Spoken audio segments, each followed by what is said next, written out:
ശബരിമല സ്വർണ്ണ കവർച്ചയുമായി ബന്ധപ്പെട്ട് കഴിഞ്ഞ ദിവസം ഹൈക്കോടതി രൂക്ഷ വിമർശനമാണ് ദേവസ്വം ബോർഡിനെതിരെ നടത്തിയത്. മാത്രമല്ല, ശബരിമലയിലെ വിഗ്രഹത്തിൽ പോലും കളവ് നടത്തുവാൻ ഇപ്പോഴത്തെ ദേവസ്വം ബോർഡിനും ഭരണകൂടത്തിനും ഒരു തരത്തിലുമുള്ള ബുദ്ധിമുട്ടുകൾ ഉണ്ടാകില്ലല്ലോ എന്ന വളരെ ഗൗരവമുള്ള ചില ചോദ്യങ്ങൾ കൂടി ഹൈക്കോടതിയുടെ ഭാഗത്ത് നിന്നൊക്കെ ഉണ്ടായിരുന്നു. ഇന്നലത്തെ ദിവസം മുഴുവൻ ഏതാണ്ട് 11 മണി മുതൽ രാത്രി വരെ നിറഞ്ഞു നിന്ന വാർത്ത ഹൈക്കോടതി ദേവസ്വം ബോർഡിനെതിരെ ഉന്നയിച്ച ചോദ്യങ്ങളും മറ്റുമാണ്. അതിനാൽ തന്നെ ഇന്നത്തെ ദിവസവും അതുമായി ബന്ധപ്പെട്ടുള്ള ധാരാളം വാർത്തകൾ വരും. ഇന്നും ശബരിമല സ്വർണ്ണ കവർച്ച കേസ് ഹൈക്കോടതിയുടെ പരിഗണനയിലേക്ക് വരുന്നുണ്ട്. എന്തായാലും അത്തരം വാർത്തകളിലേക്ക് നമുക്ക് പോകാം. വിറ്റുവോ വിശ്വാസം?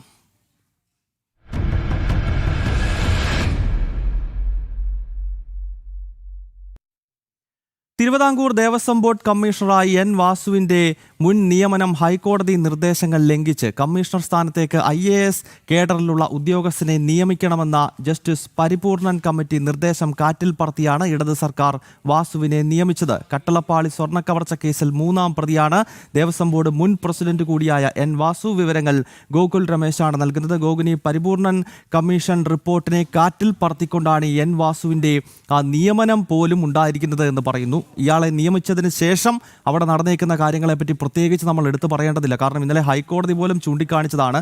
അതായത് വിഗ്രഹം പോലും അടിച്ചുകൊണ്ട് പോകാൻ ഒരു തരത്തിലും ബുദ്ധിമുട്ടില്ലാത്ത ഒരു ഭരണകൂടമാണ് ശബരിമലയിൽ ഇന്നും ഇന്നലെകളും ഇരുന്നിട്ടുള്ളത് എന്ന് കേരള ഹൈക്കോടതിയാണ് ഓർമ്മപ്പെടുത്തിയിരിക്കുന്നത്. ഗോകുൽ,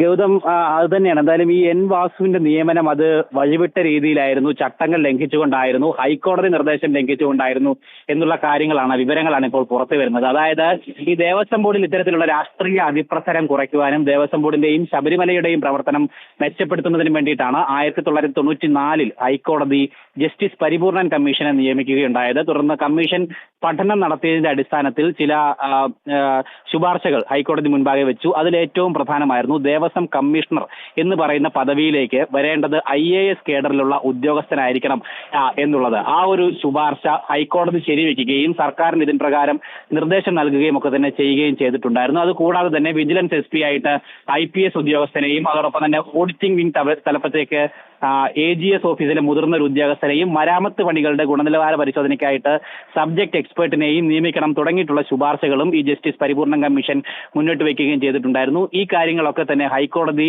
കൃത്യമായിട്ട് പാലിക്കണം എന്നുള്ളൊരു നിർദ്ദേശം സംസ്ഥാന സർക്കാരിന് മുൻപാകെ വെക്കുകയും ചെയ്തു. തുടർന്ന് 1994 മുതൽ 2010 വരെയുള്ള കാലയളവിൽ സംസ്ഥാന സർക്കാർ ഈ ജസ്റ്റിസ് പരിപൂർണൻ കമ്മീഷൻ റിപ്പോർട്ട് അനുസരിച്ചുകൊണ്ട് തന്നെ അങ്ങനെ പാനൽ തയ്യാറാക്കി ആ കേഡർമാരിലുള്ള ഉദ്യോഗസ്ഥരെ തന്നെ ഈ ചുമതലകളിലേക്ക് നിയമിക്കുകയും ഒക്കെ തന്നെ ചെയ്തിരുന്നു. പക്ഷേ 2010 VS അച്യുതാനന്ദൻ സർക്കാരിന്റെ അവസാന കാലഘട്ടത്തിലേക്ക് എത്തിയപ്പോഴാണ് ഈ നിയമങ്ങളും ഈ നിർദ്ദേശങ്ങളും ഒക്കെ പാടെ ലംഘിച്ചുകൊണ്ട് IAS കേഡർ സ്ഥാനത്തുള്ള ഒരു ഉദ്യോഗസ്ഥനെ നിയമിക്കേണ്ട സ്ഥാനമായിട്ടുള്ള ഈ തിരുവിതാംകൂർ ദേവസ്വം ബോർഡിന്റെ കമ്മീഷണർ സ്ഥാനത്തേക്ക് എൻ വാസുവിനെ നിയമിക്കുകയുണ്ടായത്. അതായത് അദ്ദേഹം ഒരു IAS കേഡറിലുള്ള ഉദ്യോഗസ്ഥനല്ല, സിവിൽ സർവീസ് ഉദ്യോഗസ്ഥനല്ല, കേവലം പാർട്ടിയോടുള്ള കൂറുകൊണ്ട് മാത്രമാണ് അച്യുതാനന്ദൻ സർക്കാർ വാസുവിനെ ആ സ്ഥാനത്തേക്ക് നിയമിക്കുകയുണ്ടായത്. അതിനുശേഷം 2018 പിണറായി സർക്കാർ വന്നപ്പോൾ വീണ്ടും വാസുവിനെ ആ കമ്മീഷണർ സ്ഥാനത്തേക്ക് നിയമിക്കുന്നു. അതിനുശേഷം അല്ലെങ്കിൽ ആ ഒരു കാലയളവിലാണ് ശബരിമലയിൽ ഇപ്പോൾ പുറത്തു വന്നിട്ടുള്ള ആ ക്രമക്കേടുകളൊക്കെ നടന്നിട്ടുള്ളത്. അതിന് മുഖ്യ പങ്കാളിയായി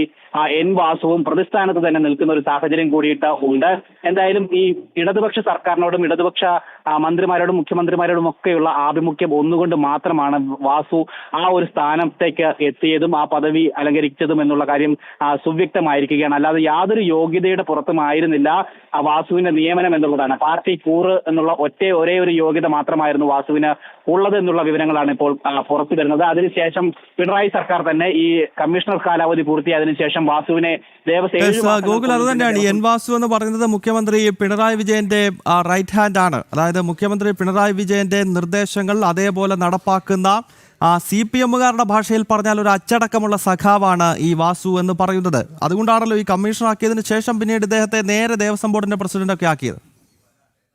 തീർച്ചയായിട്ടും അങ്ങനെ തന്നെയാണ്. അതായത് ഈ പൊതുസമൂഹത്തിന് മുന്നിൽ നിൽക്കുന്ന ആരോപണങ്ങൾ തന്നെയാണ്. ഈ പിണറായി വിജയന്റെ ഏറ്റവും അടുത്ത വിശ്വസ്തനായിട്ടുള്ള ഒരു വ്യക്തിയായിരുന്നു എൻ വാസു. അതുകൊണ്ട് തന്നെ ദേവസ്വം ബോർഡ് കമ്മീഷണർ സ്ഥാനത്തിരുന്നപ്പോൾ ചെയ്തിട്ടുള്ള വഴിവിട്ട ഇടപാടുകൾക്കുള്ള ഉപകാരസ്മരണ എന്നോണം തന്നെ ആയിരിക്കാം ഒരുപക്ഷെ 7 മാസങ്ങൾക്കുള്ളിൽ തന്നെ വീണ്ടും ദേവസ്വം ബോർഡ് പ്രസിഡന്റ് സ്ഥാനത്തേക്ക് വളരെ വിചിത്രമായിട്ടുള്ള ഒരു നടപടിയായി തന്നെയായിരുന്നു അന്ന് ഇതിനെ നോക്കിക്കണ്ടിരുന്നത്. പ്രത്യേകിച്ച് ദേവസ്വം ബോർഡിന്റെ ആൾക്കാർ പോലും അതിശയിച്ചു നിൽക്കുന്ന രീതിയിലായിരുന്നു വാസുവിന്റെ തുടർ നിയമനം, അതായത് ദേവസ്വം പ്രസിഡന്റ് ആയിട്ടുള്ള നിയമനം, ആ ഒരു നിയമനം തീർച്ചയായിട്ടും ഈ പിണറായി അടക്കമുള്ള ഇടതുപക്ഷ സർക്കാരിന് ചെയ്തു നൽകിയിട്ടുള്ള ഇത്തരത്തിലുള്ള ക്രമക്കേടുകൾക്കും അല്ലെങ്കിൽ വഴിവിട്ട ഇടപാടുകൾക്കുമുള്ള ഉപകാര സ്മരണയായി തന്നെ കണക്കാക്കുവാനായിട്ടും സാധിക്കുന്നു. എന്തായാലും ആ ഹൈക്കോടതി നിർദ്ദേശം അടക്കം നിലനിൽക്കുന്ന സാഹചര്യത്തെ പാടെ ലംഘിച്ചുകൊണ്ട് ഒരു വിലയും കൽപ്പിക്കാതെയാണ് ഇടതുപക്ഷ സർക്കാർ ഇത്തരത്തിലുള്ള നിയമനങ്ങൾ നടത്തുകയും ആ നിയമനങ്ങളിലൂടെ ഇത്തരത്തിലുള്ള വലിയ കൊള്ള ശബരിമലയിൽ നടക്കുകയും ഒക്കെ തന്നെ ചെയ്തിരിക്കുന്നത്. ശബരിമല കേന്ദ്രീകരിച്ച് നടന്നിട്ടുള്ള ക്രമക്കേടുകളിൽ മുഖ്യ പങ്കും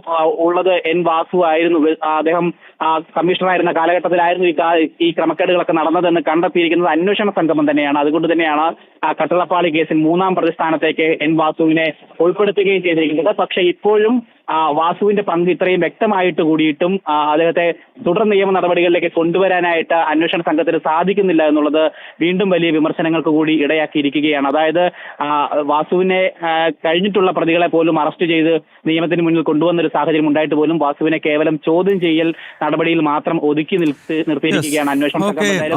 ഗോകുൽ, അതായത് ഈ എൻ വാസുവിന്റെ നിയമനം പോലും കോടതി ഉത്തരവ് ലംഘിച്ചുകൊണ്ടാണ് എന്നുള്ളതാണ്. ജസ്റ്റിസ് പരിപൂർണൻ കമ്മിറ്റിയുടെ നിർദ്ദേശങ്ങളെ കാറ്റിൽ പറത്തിയാണ് ഇയാളെ എക്സിക്യൂട്ടീവ് ഓഫീസറായും പിന്നീട് ദേവസ്വം ബോർഡിന്റെ പ്രസിഡന്റായും ഒക്കെ നിയമിച്ചത് എന്ന വാർത്തയാണ് ഗോകുൽ പത്തനംതിട്ടയിൽ നിന്നും റിപ്പോർട്ട് ചെയ്തത്.